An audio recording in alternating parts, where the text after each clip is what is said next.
তারপর নদীর পাশ থেকে নদীর ওপারে গিয়ে বলবে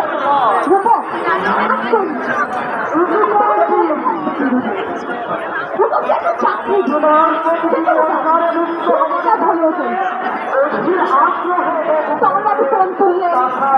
ফোন করলে যারা কথা বলেন তাদের কিন্তু দেখা যায় না, সুতরাং তারা করবে। বাবাকে বললেন কুকুরের একটা চাকরি দিন। বাবা বললেন টাকা পেয়ে টাকা বললেন দেখা পেয়ে দেখা বললেন টাকা মানুষের এরকম কিন্তু টাকার সঙ্গে সে বলতে নতুনের অনন্তকে